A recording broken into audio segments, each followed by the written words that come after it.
Okay, so let's start with a quick raise of hands. How many people are completely new to investing? Okay.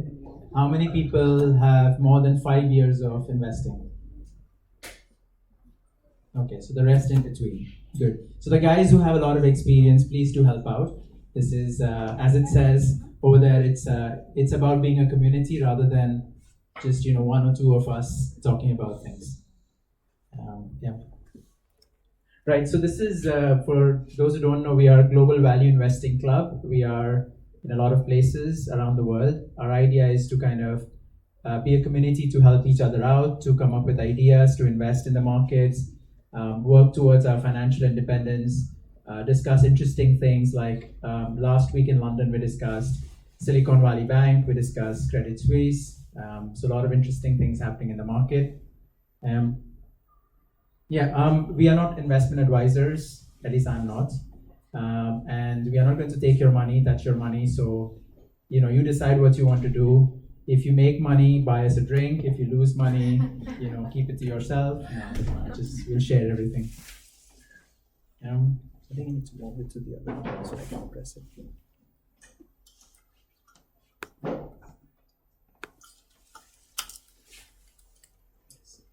So this is what it looks like. You are 8,000 members now, which is nice and growing. So if you guys want to join the meetup, you can do that. You guys can see from here? Yeah. Okay. Also, at the end of the event, if you are looking for any of the presentations back from 2015, it's on our site, cityfalcon.com/meetup. You can also see there's an Excel sheet which also looks at everything we've discussed from 2015 and how it does now. A lot of companies have done extremely well. A lot of companies have gone bankrupt. Some got delisted. Some we don't hear about anymore. But it's all there on that sheet. I'm going to hand it over to Caroline, who's our guest speaker today. She's a portfolio manager. So she deals with money a lot, day in, day out. So she's the right person to speak about on this topic. Which will be on the other deck. So thanks, and let's welcome Caroline.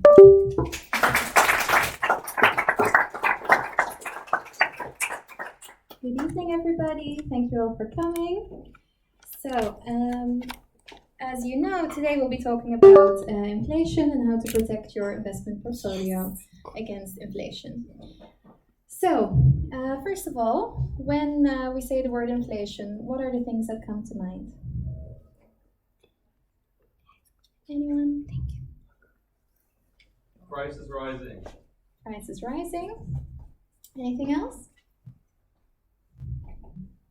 Loss of purchasing power. Loss of purchasing power, exactly. So those would be the two parts of the definition. So what is inflation? It is an increase in the general price level of goods and services in an economy. So in any situation, there will be some goods and services that are rising in price, some that are staying the same, some that are falling, but inflation generally means that on average, the general price level in the economy is rising. So, as you rightly said, it's a decline in purchasing power over time. So the same amount of money is worth less as time goes on. And very simply put, €1 buys less than it did before. So, of course, if your wage remains the same, then you are losing purchasing power in this way. So how do we measure inflation? The main way to measure inflation is to take a basket of goods and services that will be representative of household spending. So here at the bottom, we can see some typical items that we would put in such a basket.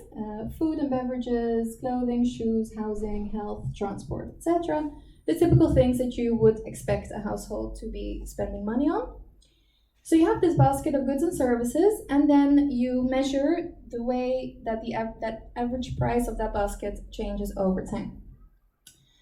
So this is a weighted average because the more important things that a household would spend money on would be heavier in weighting in this basket than others. So then, what does this show us? The most common indicators are the consumer price index and the harmonized index of consumer prices. So these are these baskets of goods and services that are our inflation indicators. In the EU, we use the Harmonized Index of Consumer Prices, and the reason it's called that is because it is harmonized across the EU countries to be able to compare inflation across the EU countries as well. So, moving on to the inflation rate. Here at the bottom, we can see the harmonized inflation that we discussed before of the euro area over time. So here you can see that since the inception of the chart, inflation was pretty much in a range here, and we can see that something big changed from here upwards. So in July of 2021, inflation went above 2%, and then steadily kept on rising until it eventually reached a peak of 10.6% in October of 2022. Ever since then, it's fallen slightly. The last reading was in February at 8.5%. But of course, as you can see from the graph, it is still much higher than historically has been the case. So, at the top, you can see some more statistics. So in February, the lowest inflation rate was in Luxembourg at 4.8%. And the highest was in Latvia at 20.1%, but the average of the euro area was 8.5%. So, the central bank. So the central bank is a public institution that takes care of the currency of a country or a group of countries and controls the money supply, meaning the money in circulation. So some of the central banks that you've probably heard of are the European Central Bank, the Federal Reserve, the Bank of England, the Bank of Japan, and the Swiss National Bank. So these take care of the respective money supplies in those countries or groups of countries. Now, what is the primary objective of the central bank? So in the case of the ECB, it is to maintain price stability and making sure that inflation remains low, stable, and predictable. Here, so what do they want to do? They want to anchor the inflation expectations. So they want that the economy can predict a certain level of inflation going forward to create more certainty in the economy. And the aim is for the inflation to be at 2% over the medium term. So here, probably you are wondering why would the aim be for inflation to be 2% and not to be 0? You might prefer it to be 0. So the reason here is because if the inflation is 2%, then that is seen to be a good percentage where the economy is still growing at a decent pace, but price stability has not yet gotten out of control. Also, if people are expecting an inflation of 2%, then that would mean that it would be a healthy environment for people to invest in, to spend money in. And lastly, what the central bank wants to avoid is a case of deflation. So we've discussed what inflation is. Deflation is the opposite when prices are falling. Now, why do central banks not want prices to be falling? Because if you know that prices are going to fall in the future, then you would probably stop your spending and defer your spending until a later time to be able to take advantage of those lower prices. So this all leads to an inflation target of 2%. And as we have seen in the graph, it is much higher at the moment. Caroline? Yes. So you say that Latvia had the highest and Luxembourg has the lowest. Yeah. Why does it fluctuate between different countries? So generally, I guess. So we'll be looking at the causes of inflation and particularly the current levels of inflation. Part of this reason of this divergence is related to the war and how in Eastern Europe things became more expensive because they are just generally more reliable on the economies that are being affected by that. But yes, very good points. We will now go through the causes of inflation. So, what causes inflation?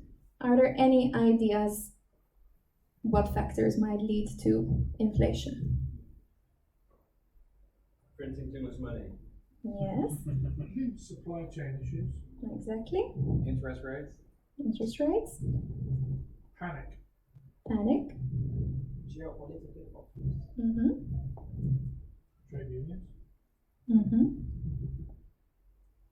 Good. You've ticked off a lot of the points already. So, first we'll start with the theory. This is what you would learn in the normal economics class. So, there are three types of inflation: demand pull, cost push, and built-in inflation.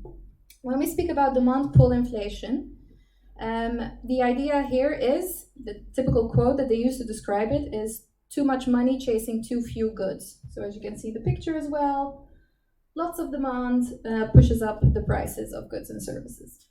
Then, the second type, cost push inflation, would be when production costs rise. So, of course, production costs are rising, and producers then have to increase their prices in turn to reflect the increase in the input costs, and that can lead to higher prices in itself. The typical example to describe cost push inflation is the 1970s, when the price of oil went up a lot, and that led to producers having to reflect those prices in their own goods and services. And lastly, built-in inflation. This basically means when there are inflationary expectations, producers may already start to increase their prices in anticipation of further inflation.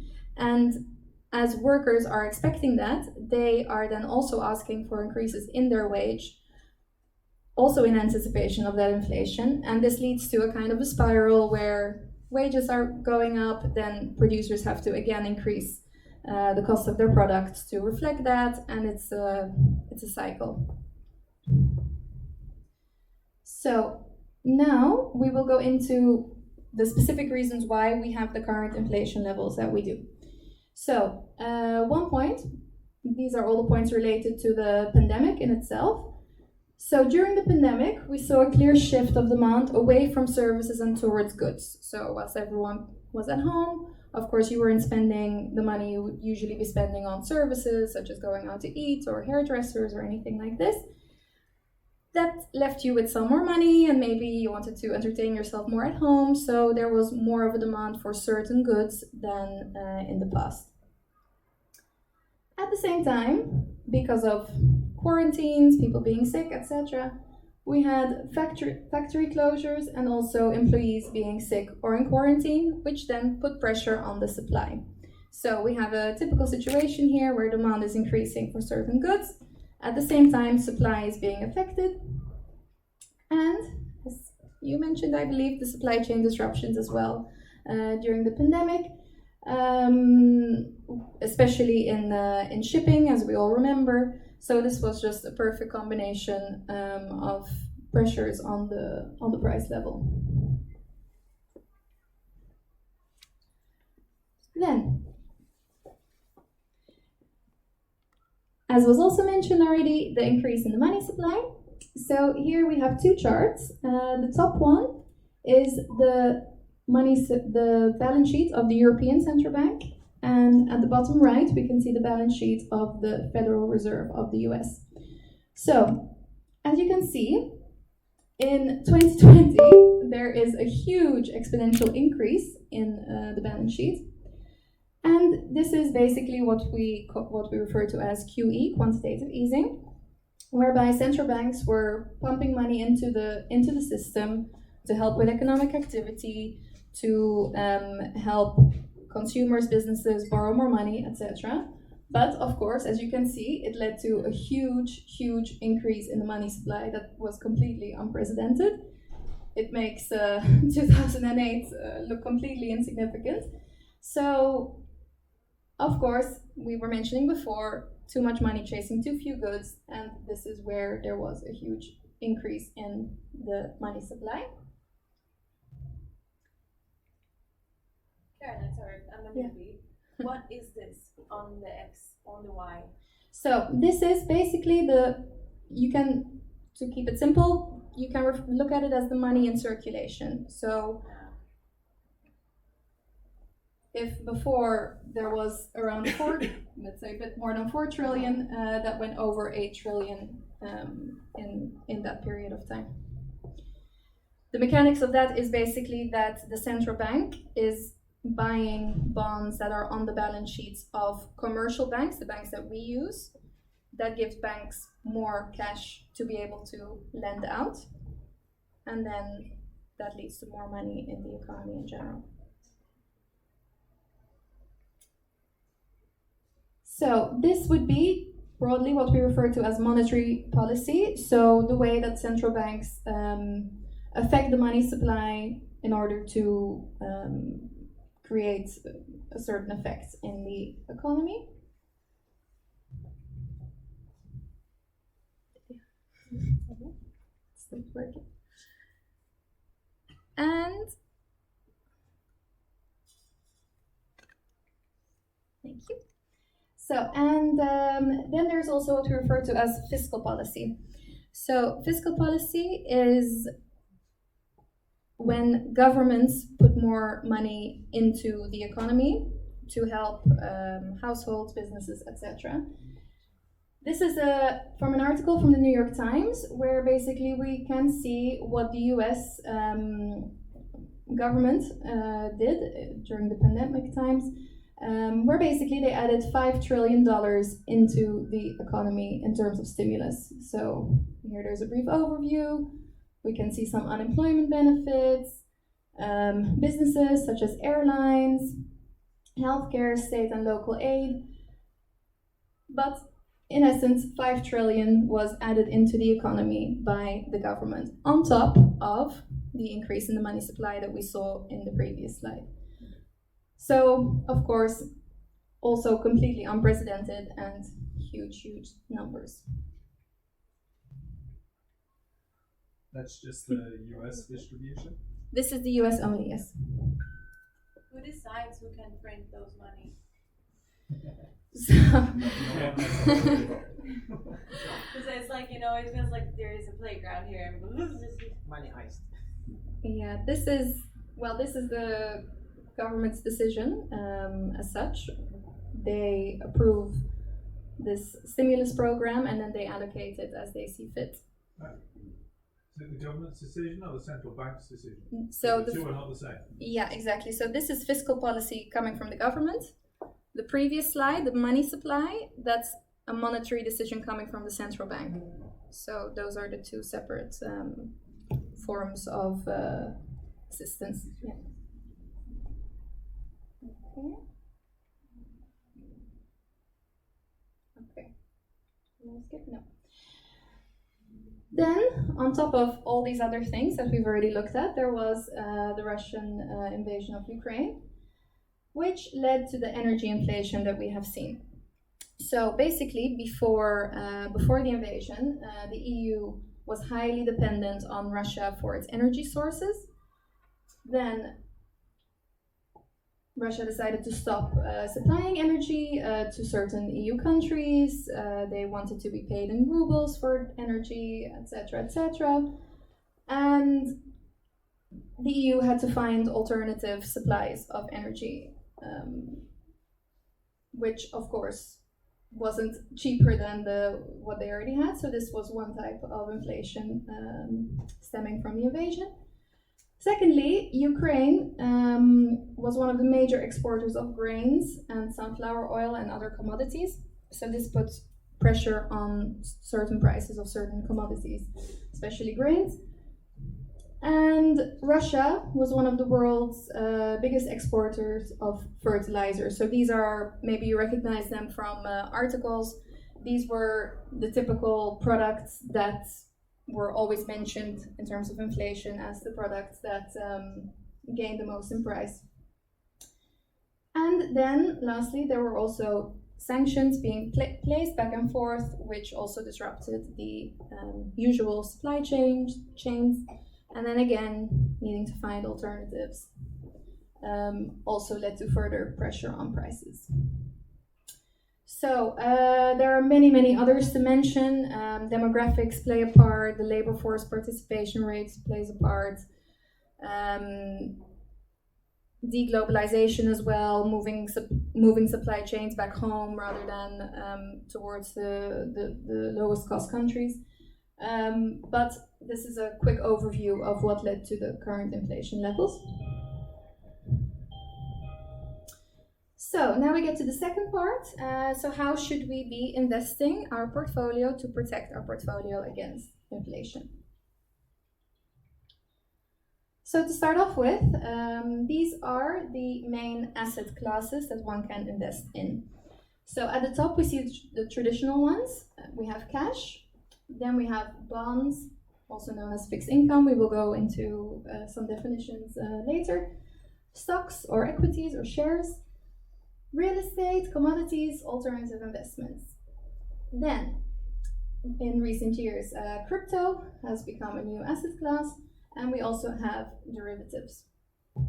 So we'll look into each asset class individually to see how they are affected by inflation. So first of all, cash and cash equivalents. We've already looked at this, and we've already stated that cash that it loses purchasing power in times of inflation. However, what's always important to note is that cash is essentially what you use in your daily life. So you should always keep cash for emergencies and for your short-term goals. So there should always be a percentage of cash allocation in your portfolio.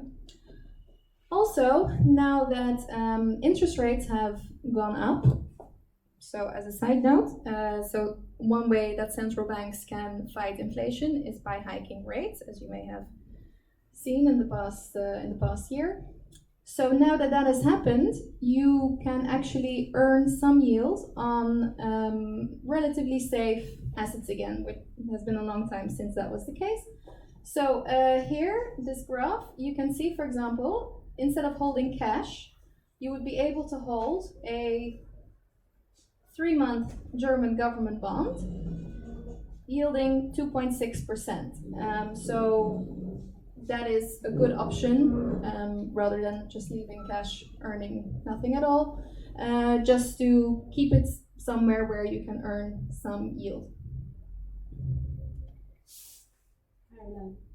How much was then the German government bond yielding up until a year and a half ago? Yes, so in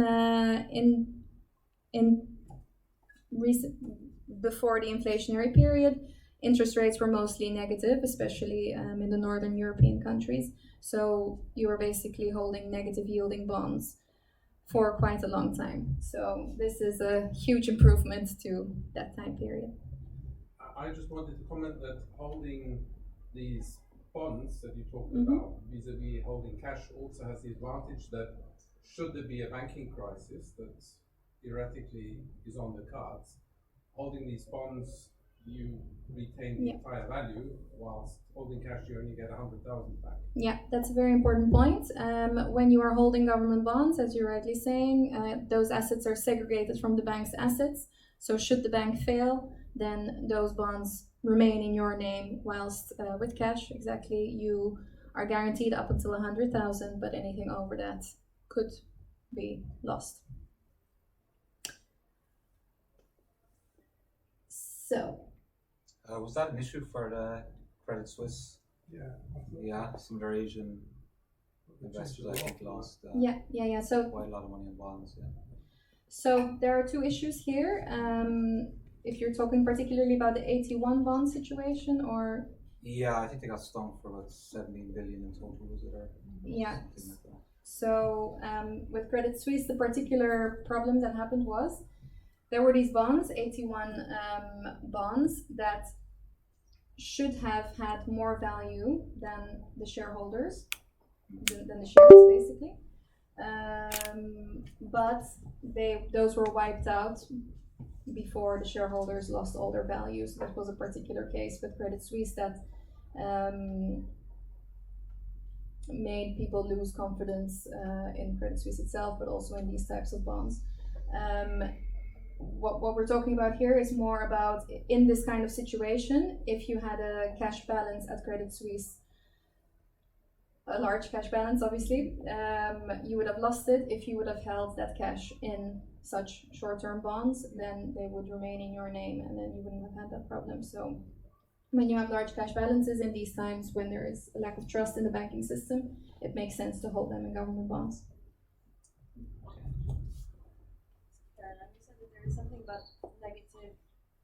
what was this, in yield, Mhm. would anyone ever have those bonds? So that was the norm up until very recently, that if you wanted to hold anything in Switzerland, Germany, the Netherlands, those would be negative yielding. So a lot of people ask, but why would you hold that? Because you're basically guaranteed to lose the money.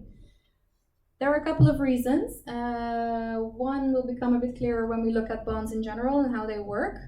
Maybe actually I'll take your question on the next slide, and then after I explain the mechanics of bonds in themselves.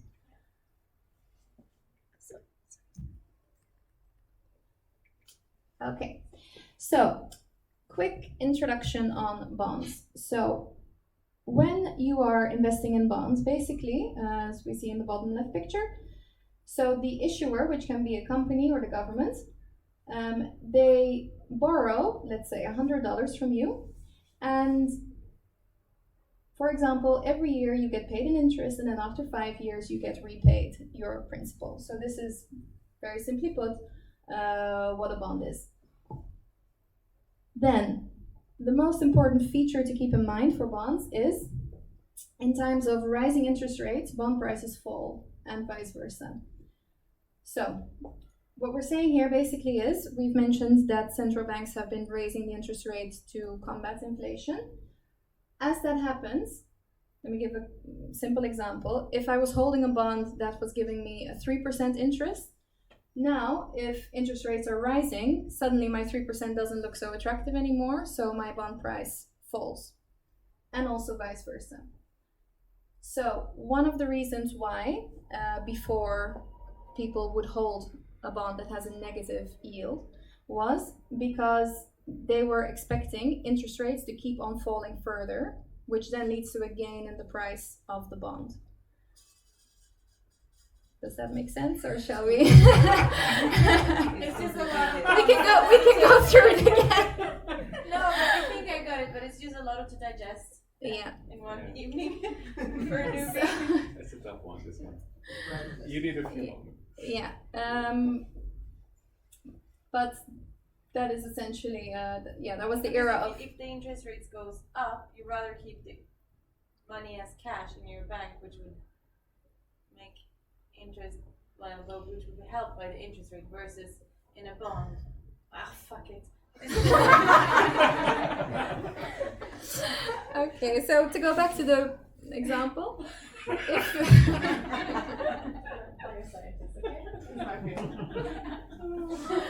let's say you are this investor here, and Maybe you. we should turn the plant slightly because we actually. Oh, can't sorry. see. Let's move this to the side. Oh, that's not so Turn it easy. like a little bit. Take care. There you go. Okay. Ah, now it's good.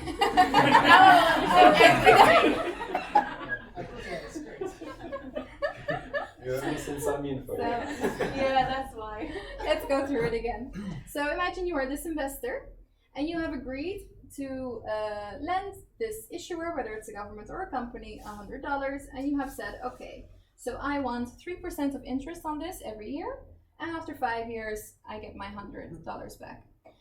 But now, interest rates in general in the economy rise, and suddenly, if I had to make this deal today, I could get 5% instead of 3%.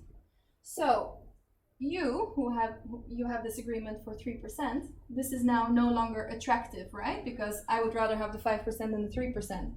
So now, if you want to sell this bond to somebody else, they're not going to pay you the 100 for it, they're going to pay you less because they're saying, well, I'm getting 3%, not 5% that I could get. So my price has to fall so that, let's say, if this person is now paying you 98, then there is additional return potential because this person is now paying you 98 for it, is going to get 100 plus the 3%. So now this person is made whole for the new interest rate situation. Makes sense? Yeah. Okay.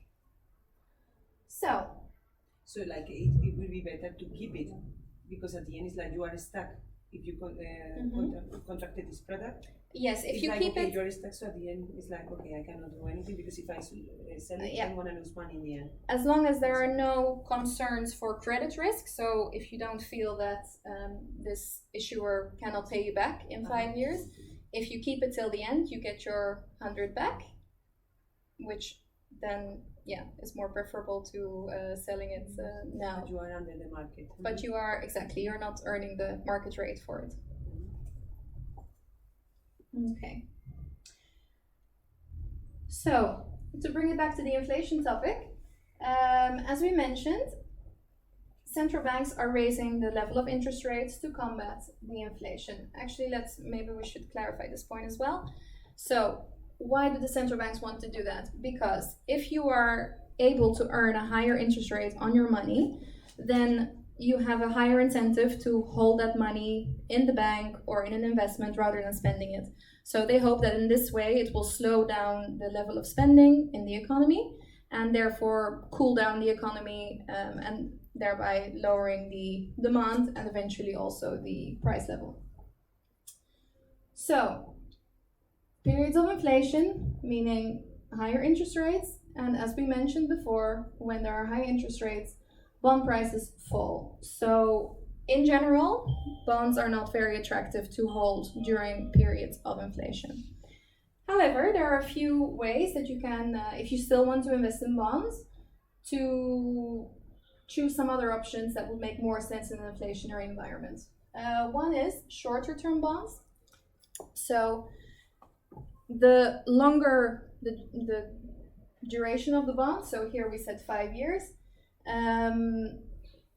there is a bigger shift in the price of the bond compared to the interest rate change. So if I hold a bond with a maturity of 3 or 6 months, that would be more attractive in this kind of environment. As you mentioned, because at the end of the period you will get your 100% back, and there's just a shorter time period to go to get there. So even if your bond price is worth less now, you can hold it for another 3 months, 6 months, and then get the 100 back.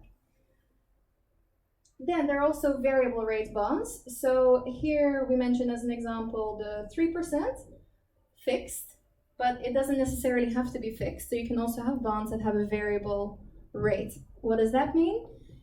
That the interest that you get will change in accordance with the central bank increasing the interest rate. So as central banks raise the interest rate by another 1 percentage point, then this interest will go from 3 to 4%. So in that way, it keeps up with the increase in interest rates.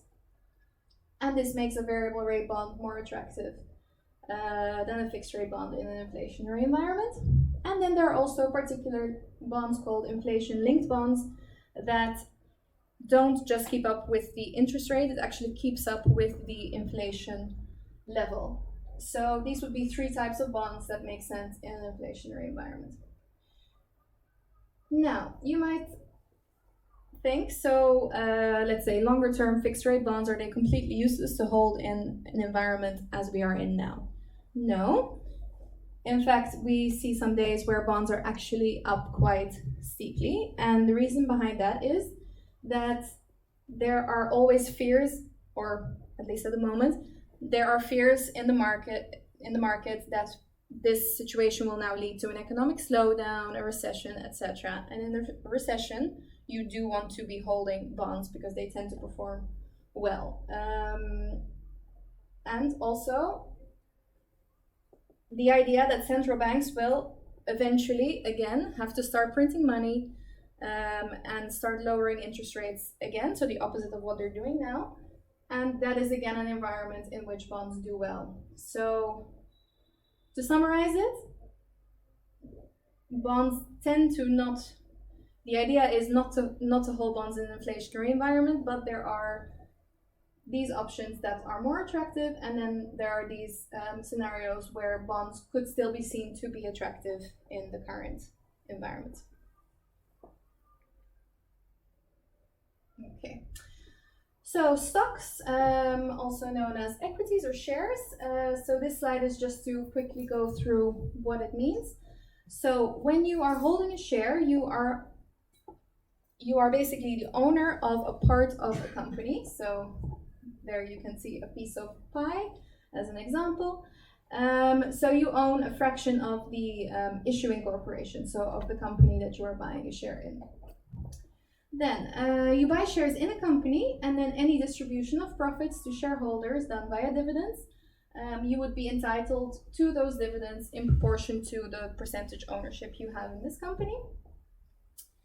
And to quickly compare this with bonds, here you can see the general claim that somebody has on assets. So basically, let's say this company is going bankrupt, then the first people to get paid are the bondholders, and the last people to get paid are the shareholders.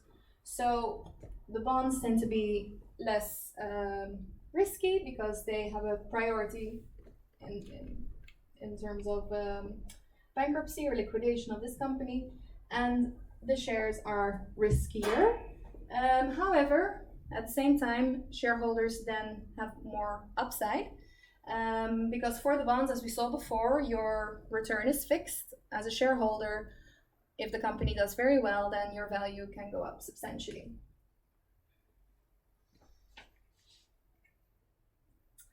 So, in terms of an inflationary environment, there are a few factors here to keep in mind.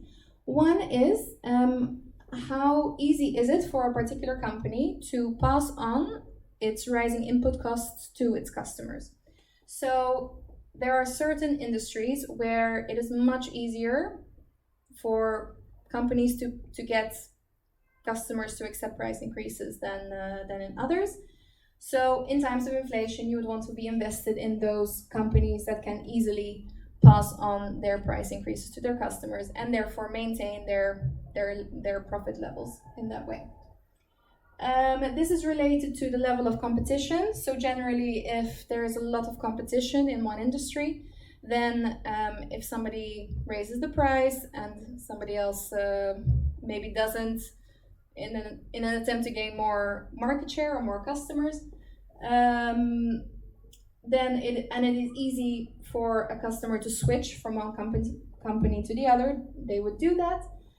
So that is another factor to keep in mind. On the other hand, if you have more of a monopolistic structure, so one company selling a particular product, and it is not easy to find an alternative for that, then they tend to have more of this pricing power to pass on those cost increases to their customers. Also, is the product that you are buying a necessity? If the price of bread goes up, well, people will keep on buying it, even if it's maybe 10 cents more expensive.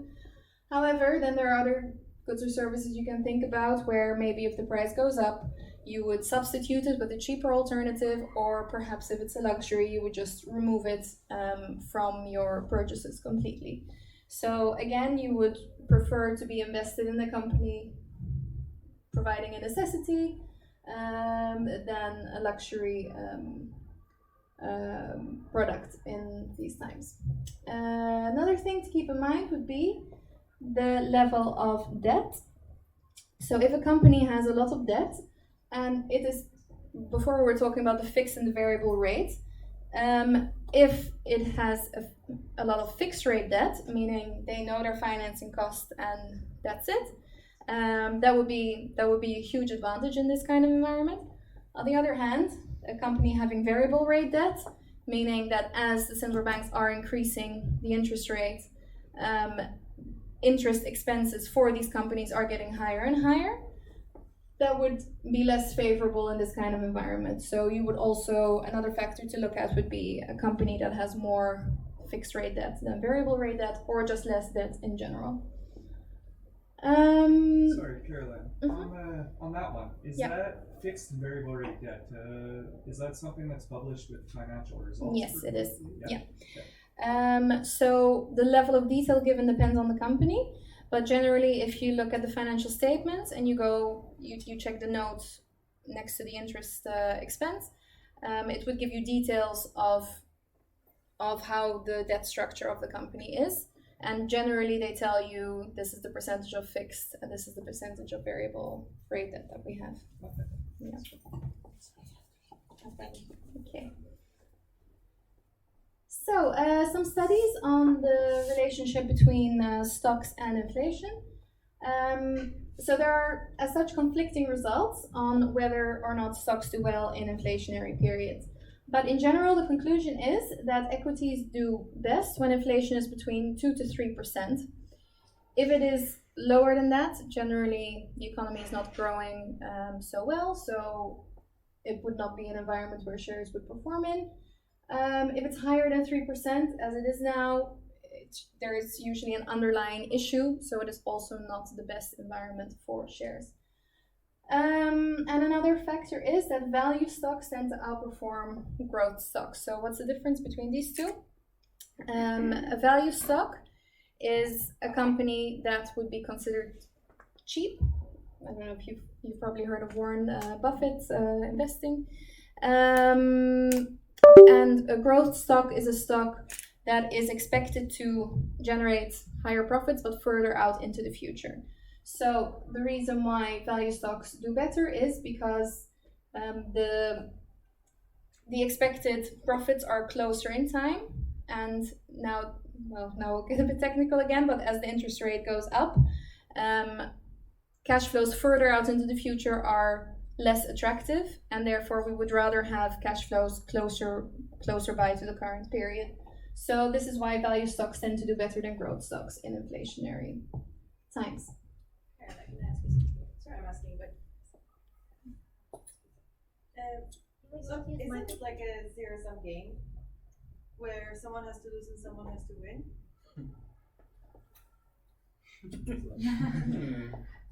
Just saying, like you say that these like quick ones, whatever, value stocks, that they do better. Is that for some people or is that for most people? So it's a zero-sum game in terms of the buyer and the seller. I mean, there's always somebody winning and somebody losing when there is a transaction.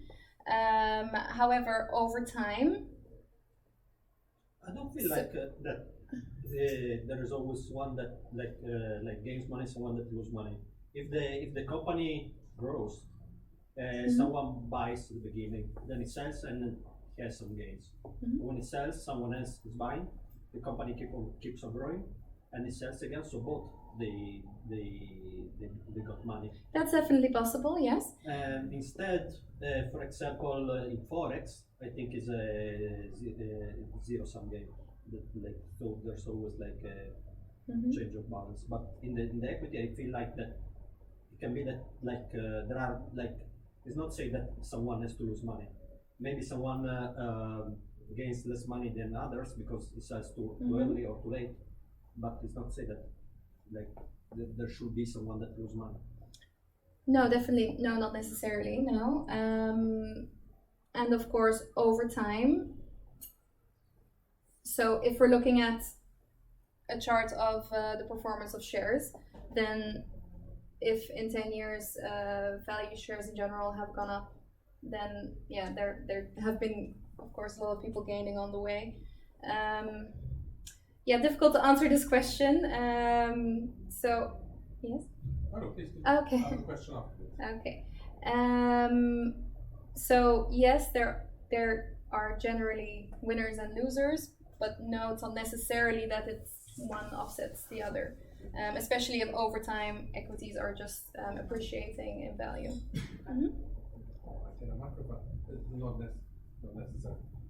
I working, yes.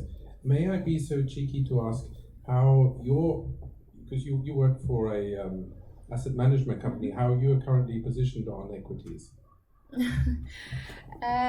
So I would say, first of all, the largest portion, we are basically an equity fund, so it's impossible to not be exposed to equities.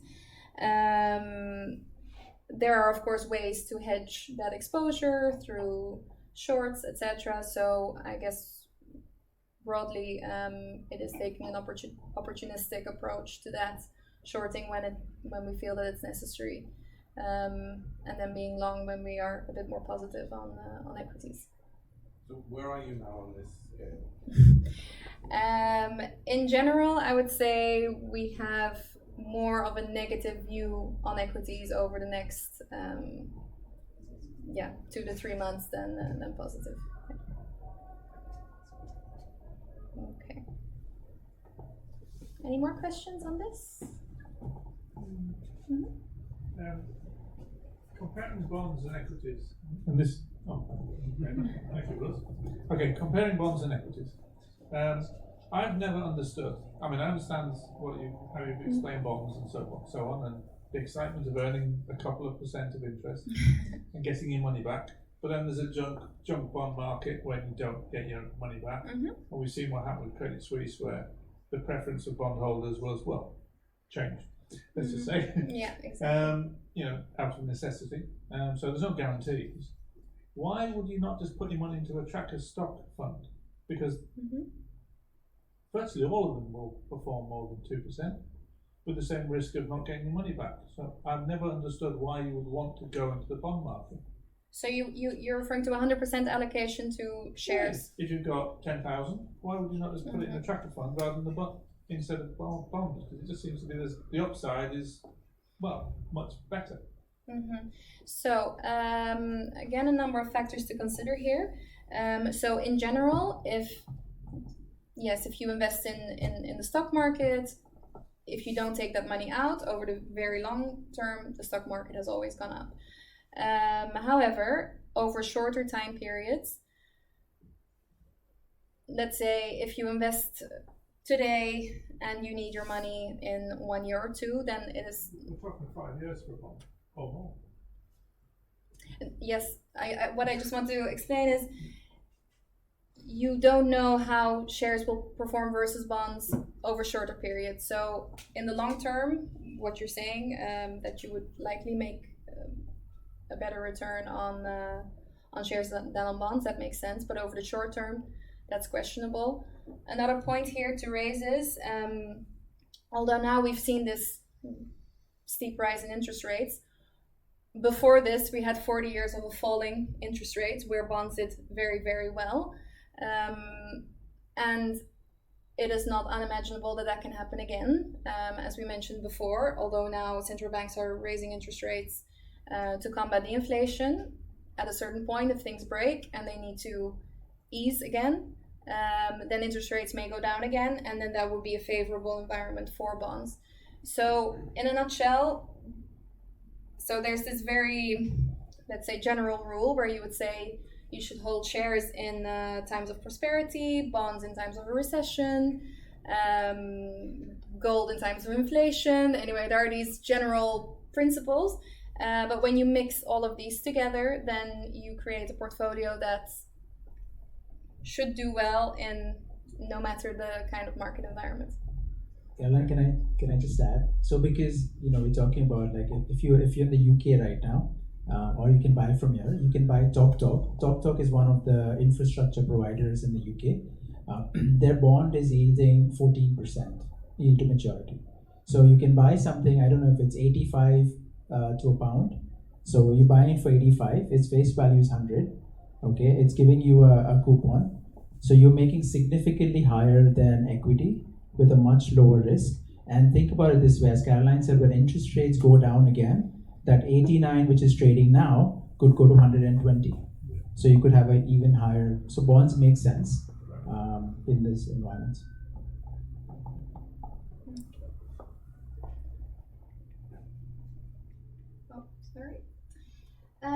Real estate. So there is a positive correlation between inflation and housing prices. So very broadly speaking, real estate should do well in an inflationary period.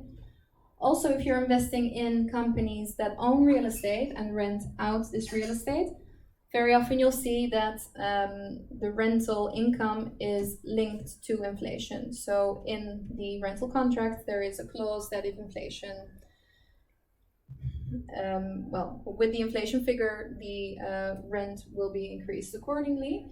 So that also makes commercial real estate or companies that invest in commercial real estate attractive in this kind of environment.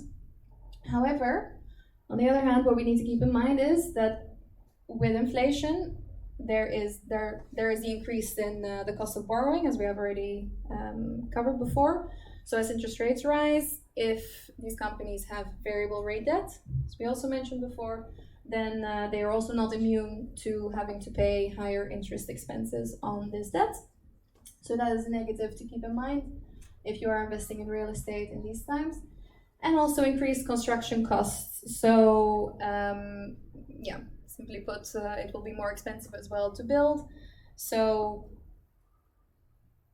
at a point, possibly companies cannot, there's a limit to how much rent can be increased in line with inflation, but of course construction costs can keep rising for quite a while. So these would be, let's say, the four main factors to keep in mind when investing in real estate in inflationary times. And ways to invest in it. So you can, of course, own real estate directly, so owning the physical property. But there are also what we call real estate investment trusts. So these are companies that own, operate, or finance income-generating real estate. So here we're talking about real estate that gets rented out and the rental income is earned. Sorry, a little bit of a general question, I guess, but housing prices in a lot of markets right now are starting to drop, probably due to the interest rates more than anything, but that's residential. Do you see a time lag effect between what happens to residential and commercial, or are they disconnected a bit, or? So again, a few factors to keep in mind. With commercial real estate would be more linked to the general economic sentiment, economic growth sentiment that there is in the market. So we often see that when there are more recessionary fears, then commercial real estate can underperform residential real estate. On the other hand, when we look at residential real estate, the biggest factor to keep in mind is mortgage costs. And when we see mortgage costs getting to a point where it is not feasible anymore for people to be getting a mortgage to buy a house, that is when you generally see residential real estate getting affected the most. So there was a time when in the US to get a 30-year fixed rate mortgage, you were paying 6%. When it reaches levels like that, you can see that residential real estate starts to underperform. Okay. So commodities. In commodities, so it's quite a wide word, but what would be included under commodities would be energy, grains, oilseeds, metals including gold, soft commodities, etc., and some others. In general, the way you should view commodities is they are usually the inputs for other products. So commodities, again, should do well in times of inflation because as the prices of goods and services increase, there's more of a demand for these commodities to produce those goods and services. So in general, you would see that commodities are going up in times of inflation.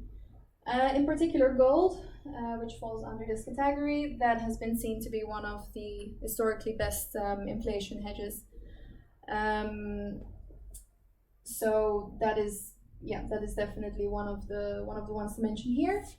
Also, when investing in commodities, you have a diversification benefit. So before we were talking about holding portfolios with a mixture of shares and bonds. The added benefit of holding commodities is that they tend to move separately to stocks and bonds. So they don't follow the same kind of so there are different factors that affect the performance of commodities when compared to stocks and bonds. So that is why we say that there is an extra diversification benefit to holding these in addition to a traditional portfolio of just shares and bonds. When we speak about ways to invest in commodities, so again, you can hold them directly, but of course, in most of these cases, then you would have a storage problem and storage fees to pay, and in some cases, it's not feasible to hold them directly.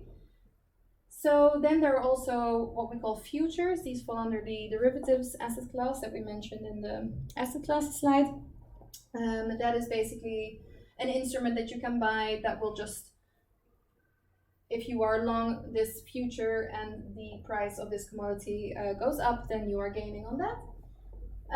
You could also hold the shares of the producers of these commodities, and then there are also ETFs, so funds that you can invest in that would then invest in the commodities. So you could then just hold the ETFs instead of the commodity itself. And lastly, alternative investments. Here, other assets are grouped up. We can look at private equity, hedge funds, venture capital, and also real assets like holding wine or artwork, for example. When we refer to private equity, what we are basically saying is we are investing in companies that are not listed on the stock exchange, but they are private. Hedge funds would be funds that collect money from people, and their investment objective is to perform well whether the market is up or down. So they should generally perform well no matter what the market environment is. That is at least the objective. And then there's venture capital, where you're investing in companies at very early stages.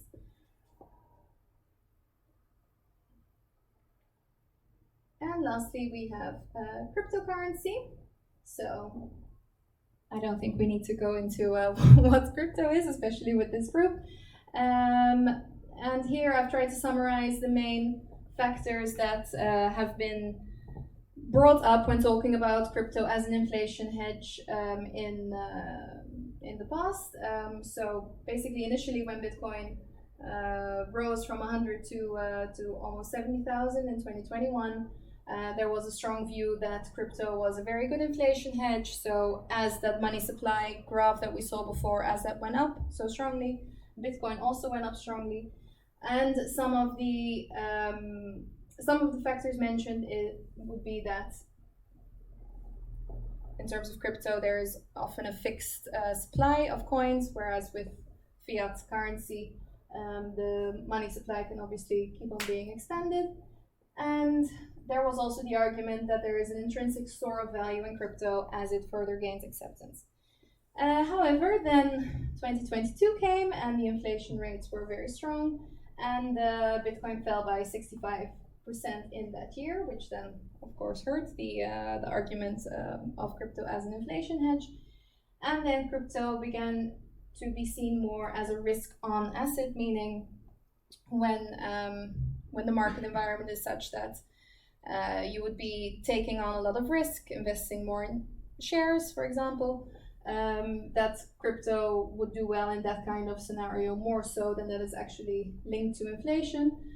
But I guess the best conclusion here is that crypto hasn't been around long enough for us to make a proper analysis of whether it is good as an inflation hedge or not. Okay. So to conclude, so the investments we've looked at, we've mentioned particular factors when some of them have done very well in inflationary times, and others haven't. However, first of all, it is very important, as Ruz will go into as well in his in the second part of the presentation, it is always important to keep in mind personal goals, time horizons, and risk tolerances. So it doesn't mean that just because now there is this inflationary period, you should just invest in the assets that we mentioned that do well in these times. You need to build up a proper portfolio based on your own personal goals and risk levels. Also, it is difficult to predict the future path of inflation. We mentioned this before as well. You don't know when will be the peak, when the central banks will revert the policy that they have been doing recently in this last year. So therefore, the aim should always be to have a diversified portfolio that works well in several market environments and not just in inflationary environments. So that's the end. Are there any more questions? Yes. Where would you put carbon trading as a Where would you put carbon and carbon trading as a class? Seems like that apparently, I don't know too much about it. But Neither do I. It's carbon, if you are a company that's buying carbon to offset your emissions, which is kind of a slightly weird transaction. The price for a ton of carbon has just climbed through some very significant number. And from an environmental point of view, you can only assume that the numbers are going to grow. But what exactly class? What sort of class is it? Is it commodity? What is even carbon? I mean, I know what carbon is, but what? So, if you're a company that says, "Hey, we want to be green, we want to be carbon neutral," you've got two options. One, you can stop burning fossil fuels, or two, you can buy or give somebody else money to absorb carbon. So you still continue burning whatever you're burning, but you actually go to a third party that's absorbing it in some way, and you pay their money to offset it. But the price of offsetting a ton of carbon is going through the roof. So that's a really good sector. So I think so I think carbon trading was quite popular. I don't know, it was probably a decade back, but I think now it's becoming important from an ESG point of view. Yeah, so ESG, for anyone who doesn't know, it's the E is environmental, and so when a lot of funds are investing, they're saying we're going to focus on ESG. So maybe not buy tobacco or alcohol companies, or even, for example, data centers that use a lot of electricity. So if a company can show that they are environmentally friendly, that means they could be bought by more funds, which is why they may go and buy carbon credit to kind of absorb the carbon that they have generated. Do you have thoughts, Ruz, on what asset class it would fall under? I would say commodities. I would say it's very standard. All right, conscious of time. Thanks a lot, Caroline. Thank you. So just so that everyone remembers, what she said is not go back home and buy Bitcoin. Buy gold. Yeah, buy gold. Yeah. Lydia, can you just put that? Yeah. So I'm going to run through very quickly. So now that you know that you have to invest your money, run through 10 fundamental things that you should look at. And I made sure this is accurate because I checked it on ChatGPT. So just to confirm that. Okay, so go to slide 5.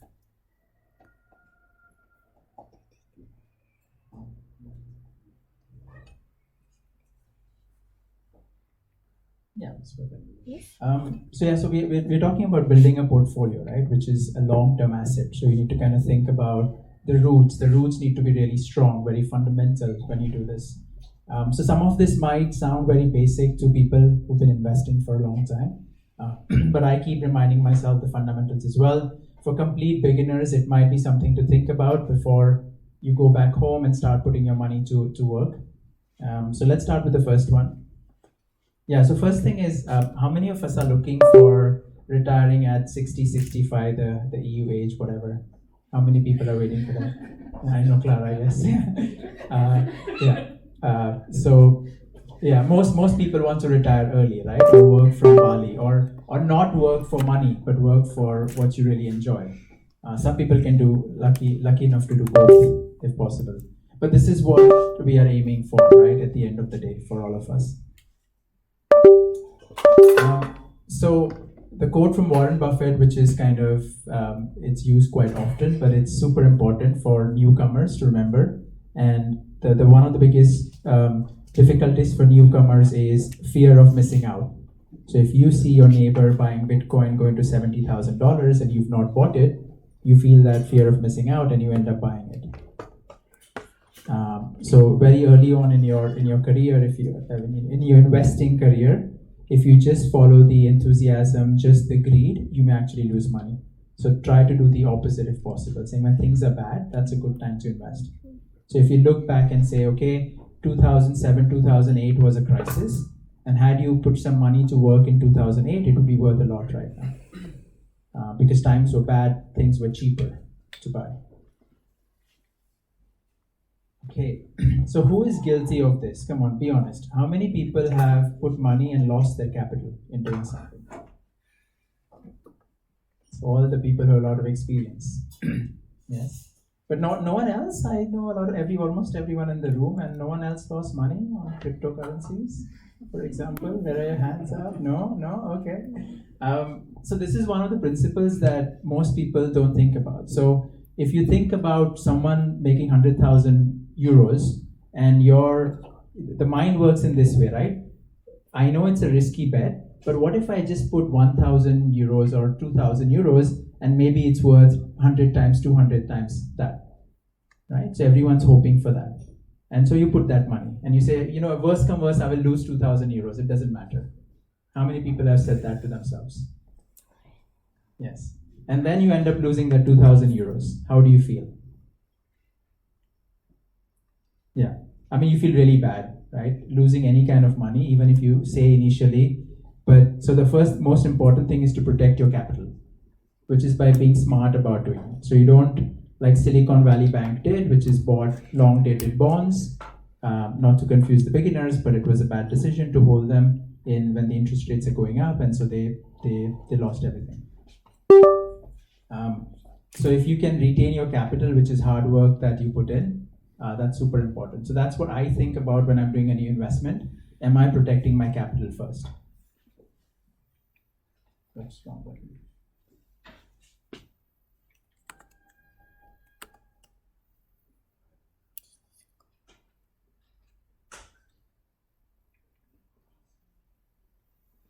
All right, who has done this in this room? Approach a billionaire and make them a millionaire. Right? So again, there are a lot of ways that you can lose money very quickly, even when you're investing your money and keeping it away from the bank.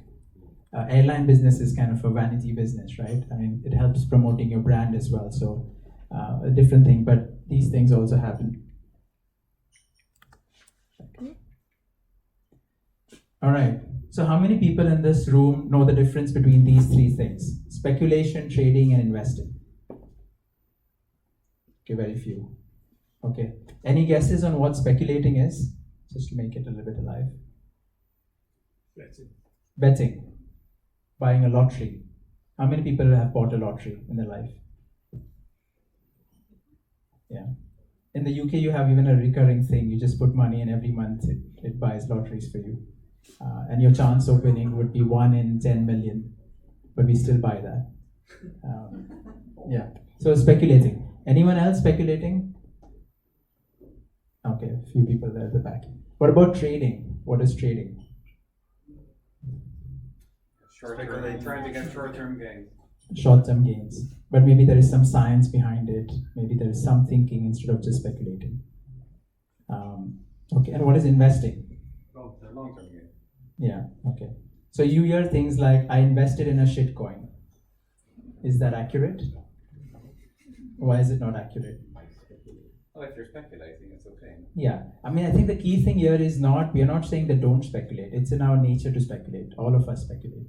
But the point is to know when you're speculating. When you speculate and call it an investment, then that's a problem.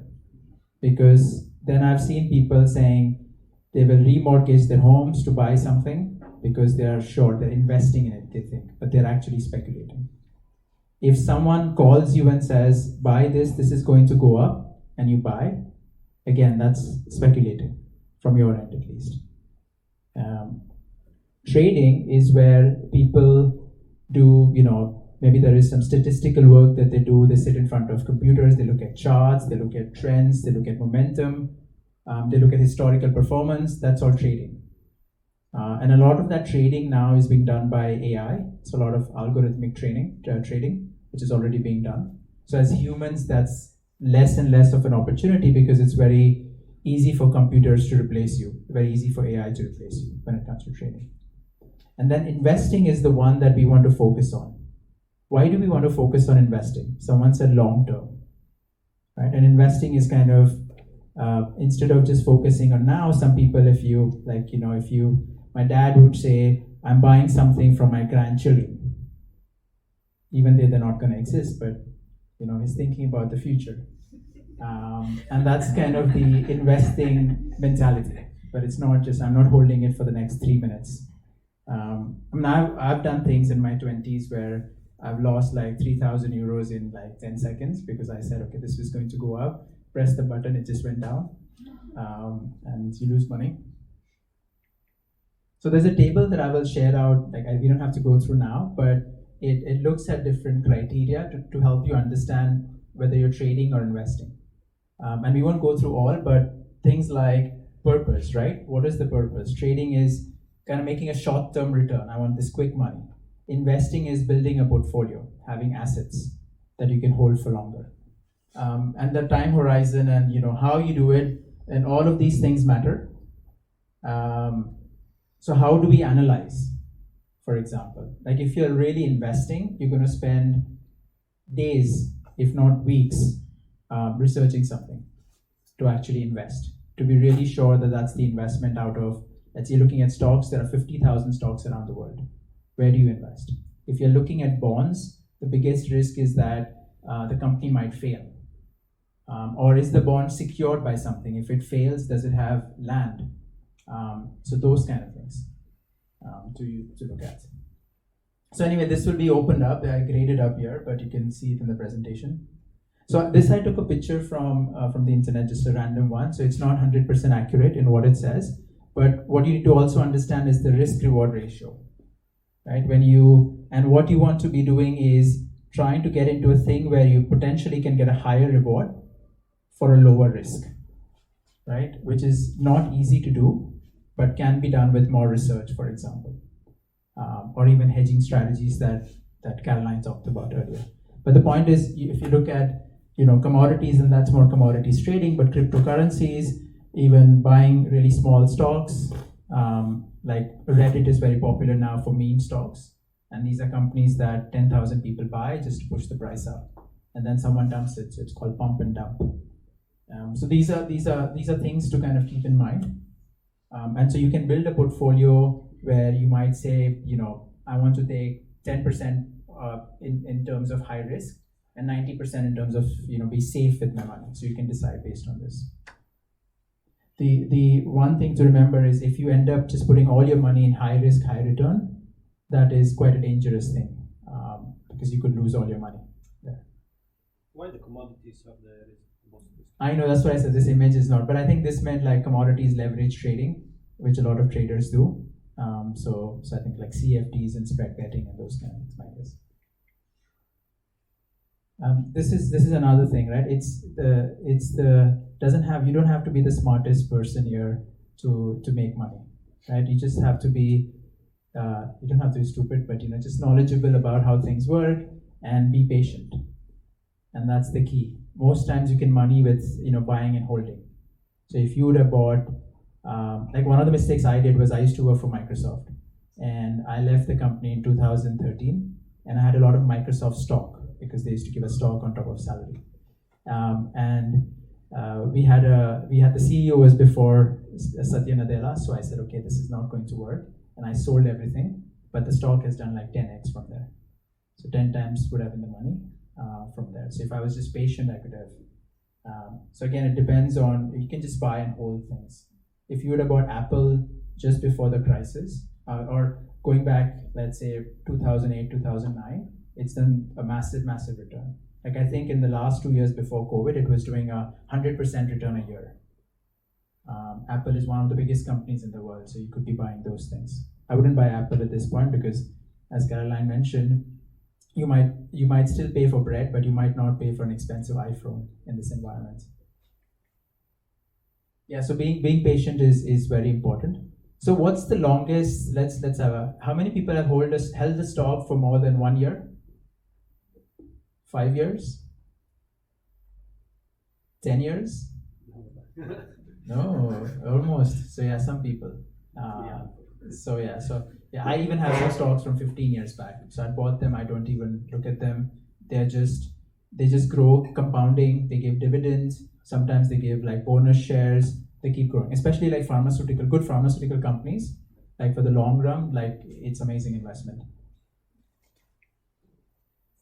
So the same kind of message about kind of if you end up doing buying and selling all the time because hey, it just went up or down, you sit in front of that screen all day, you don't live your life, then one, you may not make enough money. Second, you'll also pay a lot of transaction charges because every time you have to buy, sell, you have to pay a broker.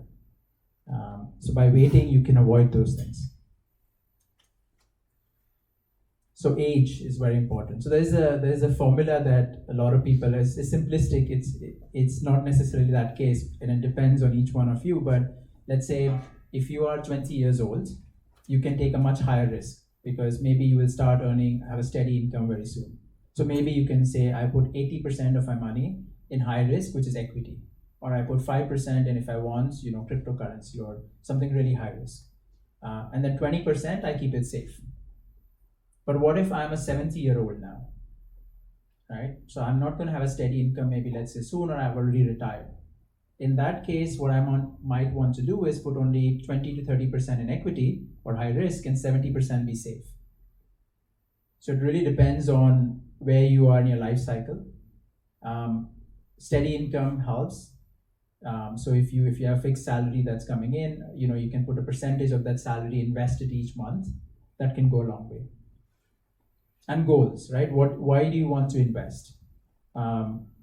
Financial independence, be able to pay my rent for 10 years without worrying about it, being able to live somewhere without having a job.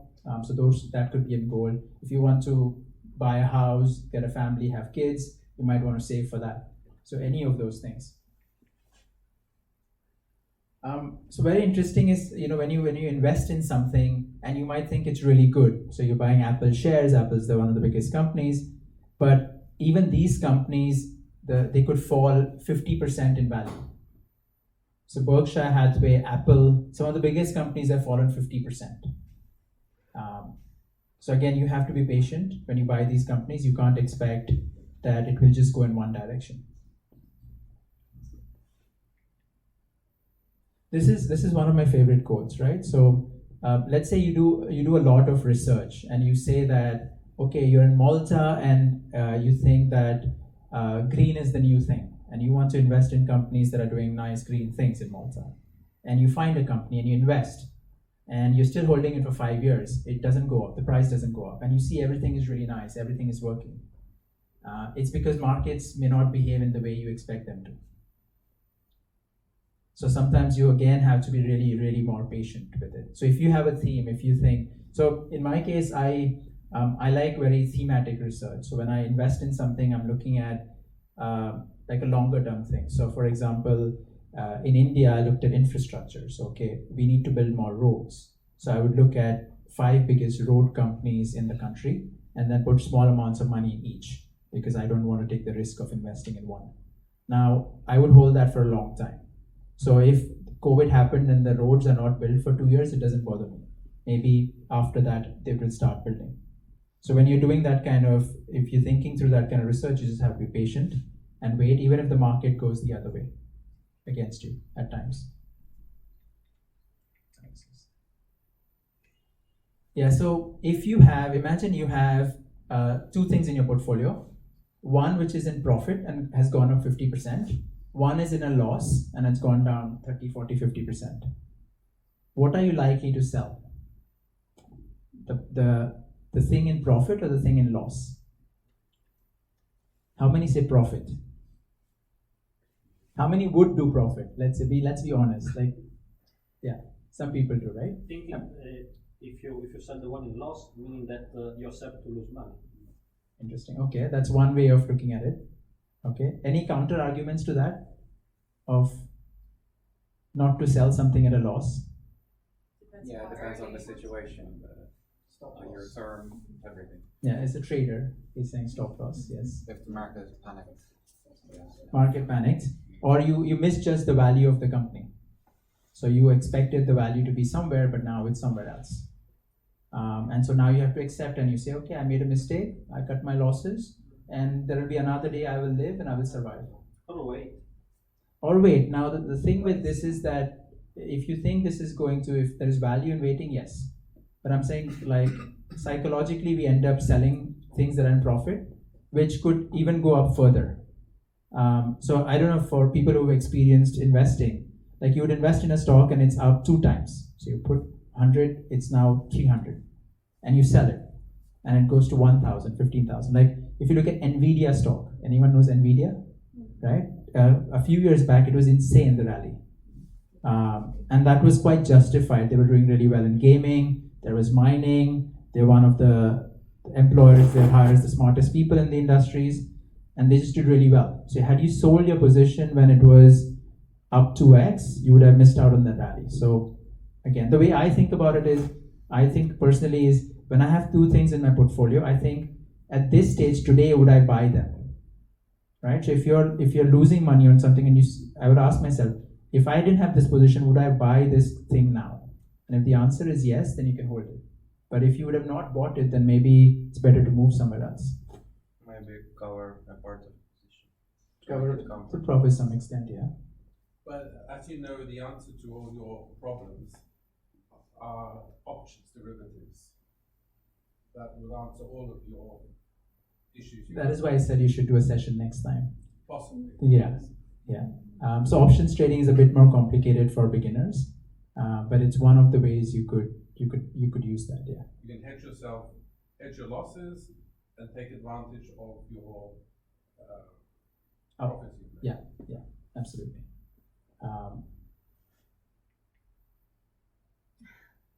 Again, you won't be right all the time. So most successful investors are right 60 to 70% of the time, which is good, which means you will be wrong. It's just that you have to have enough attempts to make money and learn through the process. Yeah, this is a interesting one. So in English we say, don't put all your eggs in the same basket, right? It's basically, you have some capital, you cannot you shouldn't ideally allocate it to just one asset class, maybe exposure to one currency, maybe exposure to one country, because that's dangerous. Anywhere in the world, things can change. We've seen Swiss franc changing in Switzerland, of course, Ukraine-Russia situation right now. Things just change very quickly. UK, Brexit, all of those things. So diversification is the key. I mean, Caroline talked about that. So mixing different things together really helps. Also, if you have bank accounts, like currency is something you should look at, like diversifying different currencies. So you're not exposed to just one with this. So this is a table I was too lazy to make it in Excel, so I took it from the site. But how many people understand the value of compounding? A few, so most don't. Okay, so this is one of the most important principles in finance. This idea that if you have money, if you put some of that money away each month or each year and invest it, okay? And so for example, let's say you put 100 euros in a fixed deposit that gives you 10% interest, okay? So at the end of the first year, you make 110 on your 100. Now you put that 110 for another year. Now you will make 11.1 on that. 11 on that, sorry. And then it keeps on going. So that's compounding, right? So what this table shows here is let's start here. These are the years. So these are up to 33 years. If you put €1 in an investment today, which gives you a 5% return per year, at the end of 33 years is 5. Okay, so 5x, which doesn't sound great. But let's see if we move to something more that's possible. So let's say if you move to 10 to 15 to 20%, right? So on the 10%, in 33 years, it would be 23 times. Okay, so hopefully it will be higher than your inflation. Inflation hopefully wouldn't be that high, hopefully. But this is the power of compounding. So if you were smart enough early on and you identified a way to make 50% a year, which I know talking to some of my crypto friends, and it's like, it's too low. 50% a year, what am I going to do with this? I need 10x a year. But at that 50% a year, if you were to get something, in 33 years, it would be worth 647,000 times your money. Right? So the idea is to start early and to start investing for longer. Any thoughts on this, compounding? you're already late. But the life expectancy is going up because of scientists like you. So there is hope. Yes. You guys. Yeah. You can invest longer. Yeah, exactly. And there's obviously a lot of anti-aging stuff happening. So there are opportunities. Anyone, Dr. Eva will give you some tips on anti-aging. We already had some Yeah. collaboration ideas. Okay. The other thing is a lot of beginners think about saving money, but they don't necessarily invest in anything. And the reasons could be different. One, you don't know enough about it. So now coming to these classes, reading a lot would help. Second is you may be lazy because it requires effort. You need to open accounts, you need to do things. But if you do them once and then you on a recurring basis, it continues each month, even if it's small amounts, then you can make a big return, like you saw with the compounding exercise. So yes, the key thing is doing your research, like really reading what the company is doing if you're investing in stocks, reading their annual reports, listening to the management. And this is different from just getting a tip from someone. And since you guys have been very nice, I'll give you one more. And this is for people who don't know what to do. Mutual funds is one of the easiest ways to get started. So this is a fund where a lot of people are giving money to a fund manager, and they are investing your money. They could be active or passive fund managers. They take a small percentage. It could be up to 2% of your return, but you have to see which schemes give you some 0.5 or whatever. And then you can decide the exposure you want. So you can say, I want a balanced exposure. So the fund manager will decide whether they want to invest in equity or debt. Or do you say, okay, I'm very young, I want more equity, or I want more debt to be safe. So you can do all of those things to me. And mutual funds, pretty much you can buy most things. You can say, okay, I want a mutual fund that invests equity in China or in India, or I want it in, Caroline talked about REIT, for example. So that's another way so a fund manager is managing that for you. So it's a great way. And I promise the last one, which is start small, because you might make mistakes. You might choose the wrong broker. You might pay a very high transaction charge.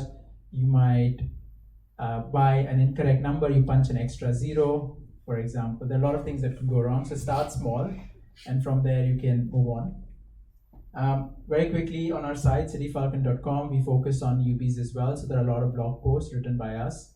So you can read a lot. We did some fun videos as well with one of my close friends, Tina. So you see we were in her kitchen, and we were trying to explain very complicated concepts in easy terms like market capitalization. So these are all on our YouTube channel if you want to look at them. And then let's hope for financial freedom for everyone. So one last thing which everyone talks about, very popular in the UK especially, is if people actually stop going to Starbucks or go less often and put that money away, invest, and look at that compounding table, they could retire much early. Mainly because of the cost of Starbucks. But yeah, that's it. Thanks a lot, guys. Oh, sorry, any questions? Yeah.